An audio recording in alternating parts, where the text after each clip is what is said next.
Hello, ഈ video ഞാൻ edit ചെയ്യണത് തേര് കഴിഞ്ഞിട്ട് 2 ദിവസം കഴിഞ്ഞതിന് ശേഷമാണ് കേട്ടോ. അപ്പോൾ തേരൊക്കെ എല്ലാവരും എല്ലാ ചാനലും ലൈവായിട്ട് എന്നേക്കാൾ വൃത്തിയായിട്ട് നന്നായി കണ്ടിട്ടുണ്ടാകുമെന്ന് വിചാരിക്കുന്നു. ഇപ്രാവശ്യത്തെ തേര് എല്ലാ വർഷത്തെയും വെച്ചിട്ട് നല്ല തിരക്കുണ്ടായിരുന്നു, ഗംഭീരമായിരുന്നു, എല്ലാം അടിപൊളിയായിരുന്നു. അത്യാവശ്യം ഈ രണ്ടാമത്തെ ഒരു ദിവസം കുറച്ച് മഴയുണ്ടായിരുന്നു.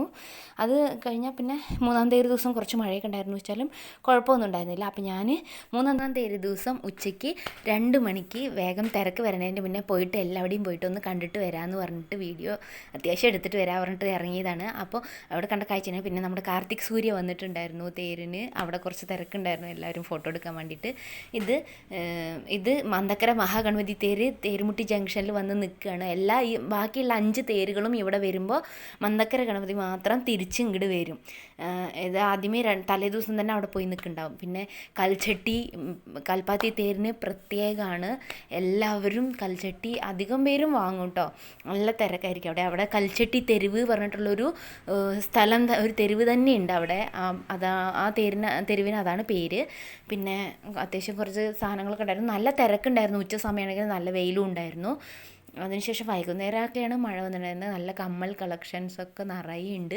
ഞാനെന്തായാലും ഇപ്പോൾ വാങ്ങില്ല. ഒരു 2 ആഴ്ചയും കൂടി ഈ കടകളൊക്കെ അതേപോലെ തന്നെ ഉണ്ടാവും.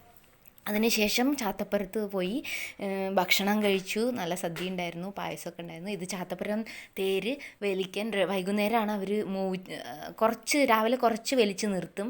അതിനുശേഷം വൈകുന്നേരമാണ് ഇവർ തേര് ഇവിടുന്ന് എടുത്തിട്ട് തേരുമുട്ടി ജംഗ്ഷനിലേക്ക് പോവുക. അങ്ങനെ തേരിൻ്റെ മുന്നിൽ നിന്നിട്ട് കുറച്ച് ഫോട്ടോസൊക്കെ എടുത്തു. അതിനുശേഷം ഞാൻ ഇന്ന് വരെ തേരിന് പോയിട്ട് കാണാത്ത ഒരു കാഴ്ചയാണ് ഞാൻ കണ്ടത്. ഇതാണ് ചാത്തപ്പുരം പ്രസന്ന മഹാഗണപതി അമ്പലം. ഈ അമ്പലത്തിൻ്റെ നേരെ ബാക്കിൽ കൂടെ പോയി കഴിഞ്ഞാൽ കൽപ്പാത്തി പുഴയിലേക്കാണ് ഇറങ്ങുക. അവിടെയാണ് ചാത്തപ്പുരം ബാബു പറയണ ആന അവിടെയാണ് കെട്ടിയിട്ടുണ്ടാവുക. അവരുടെ വീടും അവിടെ തന്നെയാണ്. അപ്പോൾ ഇപ്പോൾ തേരൊക്കെ വലിച്ച് എല്ലാം റെഡിയാക്കി വെച്ചിരിക്കുകയാണ് അവർ. അപ്പോൾ ഈ തേര് വലിച്ചിട്ട് ഇവിടുന്ന് ഭക്ഷണവും സദ്യയൊക്കെ കഴിച്ചിട്ട് ആൾക്കാർ, ഇതാണ് ആ പോണ വഴി, പുഴയ്ക്ക് ഇറങ്ങണ വഴി. ഈ ഒരു കാഴ്ച ഞാൻ ഇന്നേ വരെ കണ്ടിട്ടില്ല കേട്ടോ. എന്ത് രസമെന്ന് പറഞ്ഞാൽ നല്ല തണുപ്പ്, പുഴയിൽ നിന്നുള്ള തണുത്ത കാറ്റ്, എല്ലാവരും ഊണ് കഴിച്ചിട്ട് സുഖമായിട്ട് അവിടെ കടന്നുറങ്ങണു. എന്ത് രസമായിരുന്നു അറിയാം. ആനയുടെ കാഴ്ച കാണുന്നുണ്ട് അവിടെ. അത്യാവശ്യം ചെറിയ ചെറിയ കടകളുണ്ട്, പുഴ കണ്ടിരിക്കാം. കൽപ്പാത്തിയുടെ ഭംഗി അന്നാണ് ഞാൻ കുറച്ചും കൂടി ശരിക്കറിഞ്ഞത് കേട്ടോ. ഇത് അടിപൊളിയായിരുന്നു. ഇതാണ് ബാബു ആന. അതിപ്പോൾ നീരിലാണ് എന്ന് പറഞ്ഞു. അതുകൊണ്ട് ആ ആനയല്ല തേര് ഉന്താൻ സഹായിച്ചത്. വേറൊരു ആനയാണ്, സാധാരണ കല്ലേക്കുളങ്ങരയത്തെയാണ് തോന്നുന്നുണ്ട്, അവിടുത്തെ ആനയാണ് വരിക. അത് കഴിഞ്ഞിട്ട് ഞങ്ങൾ ആ വഴി കൂടെ നേരെ കൃഷ്ണൻ്റെ അമ്പലത്തിൻ്റെ അവിടേക്ക് കയറും. ആ വഴി വന്നിട്ട് അവിടെ കൃഷ്ണൻ്റെ തേര് വന്നിട്ട് കുറച്ച് രാവിലെ ഇതൊക്കെ രണ്ടും കുറച്ച് വലിച്ചിട്ട് അവിടെ നിൽക്കുന്നുണ്ടാവും. പിന്നെ വൈകുന്നേരമാണ് അത് എല്ലാം കൂടി അവിടെ തേര് രഥസംഗമത്തിന് അവിടെ എത്തിച്ചേരുള്ളൂ. അപ്പോൾ ഇവിടെ വന്നിട്ട് പഞ്ചവാദ്യം നടക്കുന്നുണ്ടായിരുന്നു. അത് കുറച്ച് നേരം കണ്ടു. അത് കഴിഞ്ഞിട്ട് ചെറിയൊരു ബാഗ് പർച്ചേസിംഗ് ഒക്കെ ഉണ്ടായിരുന്നു. അതിനുശേഷം ഞങ്ങൾ പിന്നെ അപ്പോഴേക്കും നല്ല തിരക്കായിരുന്നു. അങ്ങോട്ടും ഇങ്ങോട്ടും ഒന്നും കടക്കാൻ പറ്റാത്ത അവസ്ഥയായിരുന്നു. ഇത് ഉച്ചയ്ക്ക് സമയം ഒരു 3 മണിയാണ്. അപ്പോഴാണ് ഈ റഷ് തന്നെ. ഇപ്രാവശ്യം എന്തെന്നില്ലാത്ത പതിവില്ലാത്ത തിരക്കുണ്ടായിരുന്നു കേട്ടോ. അപ്പോൾ പഞ്ചവാദ്യം കേൾക്കാനും അവിടെ കുറേ ആൾക്കാരൊക്കെ ഉണ്ടായിരുന്നു. ഇവിടെയും സദ്യ ഉണ്ടായിരുന്നില്ല, ഒരു ലഘു ഭക്ഷണം, സാമ്പാർ സാദം അങ്ങനെ എന്തോ ഉണ്ടായിരുന്നു. ഇതവിടെ നിന്ന് എടുത്ത മറ്റേ ആനയുടെ ഫോട്ടോ ആണ്. ഈ ഒരു അനുഭവം ഞാൻ ഒരിക്കലും മറക്കില്ല. നല്ല ഭംഗിയുണ്ടായിരുന്നു എന്ന് പറഞ്ഞാൽ പോരാ, നല്ല രസമുണ്ടായിരുന്നു. പിന്നെ വരണ വഴിക്കാണ് ഇത് എൻ്റെ ശ്രദ്ധയിൽപ്പെട്ടത്. ഇത് ഞങ്ങൾ മൂന്നാർ വട്ടവട പറഞ്ഞ സ്ഥലത്ത് എത്ര കൊല്ലമാണെങ്കിലും ഈ പൂവ് അങ്ങനെ തന്നെ ഇരിക്കും, വാടുകയില്ല, അങ്ങനെ തന്നെ ഇരിക്കും. പ്രത്യേകിച്ച് സ്മെല്ലൊന്നുമില്ല അതിന്.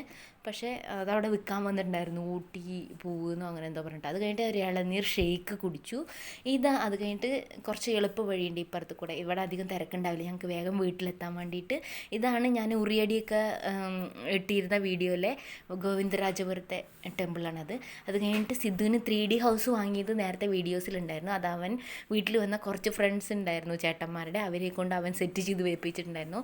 അതിനുശേഷം ഞങ്ങൾ സ്ട്രീറ്റ് അറേബ്യയ്ക്ക് പോയി. കാരണം തേര് കാണാൻ പോകാൻ പറ്റില്ല. അതുകൊണ്ട് സ്ട്രീറ്റ് അറേബ്യയിൽ പോയിട്ട് കിഴി പൊറോട്ട കഴിച്ചു. അതിന് ശേഷം നല്ല ആദ്യമായിട്ടാണ് കേട്ടോ കിഴി പൊറോട്ട കഴിക്കുന്നത്. ഇതിന് മുന്നേ കഴിച്ചിട്ടുണ്ടായിരുന്നു, പക്ഷേ അത് ഇത്ര ഉണ്ടായിരുന്നില്ല. സ്ട്രീറ്റ് അറേബ്യയിലെ കിഴി പൊറോട്ട അടിപൊളിയായിരുന്നു. 2 ബീഫും കിഴി പൊറോട്ടയും ഒരു ചിക്കൻ പൊറോട്ടയും. ചിക്കനിൽ ഈ കാടമുട്ടയൊക്കെ ഉണ്ടായിരുന്നു കേട്ടോ, അത് നന്നായിട്ടുണ്ടായിരുന്നു. സിദ്ധു വെറും പൊറോട്ട മാത്രമാണ് കഴിച്ചത്. അതിന് ശേഷം ഞങ്ങൾ നല്ല ടേസ്റ്റ് ഉണ്ടായിരുന്നു കേട്ടോ, നല്ല എരിവും എല്ലാം ഉണ്ടായിരുന്നു. അതിന് ശേഷം ഞങ്ങൾ നേരെ അമരൻ മൂവി കാണാൻ പോയിട്ടു. അത് കണ്ടിട്ടുണ്ടായിരുന്നില്ല, കുഴപ്പമില്ല, എനിക്കിഷ്ടമായി. നല്ല ഇതുണ്ടായിരുന്നു, ശരിക്കും റിയൽ സ്റ്റോറിയാണല്ലോ അത്. അങ്ങനെ സിദ്ധു മൂവിക്ക് വേണ്ടി വെയിറ്റ് ചെയ്യുകയാണ്. അപ്പോൾ ഞങ്ങളുടെ എല്ലാ തേരും 3-ാം തേര് ദിവസം ഞങ്ങൾ അങ്ങോട്ട് ആ തിരക്കിൽ പെടാൻ വേണ്ടി പോകാറില്ല. അപ്പോൾ എല്ലാവർക്കും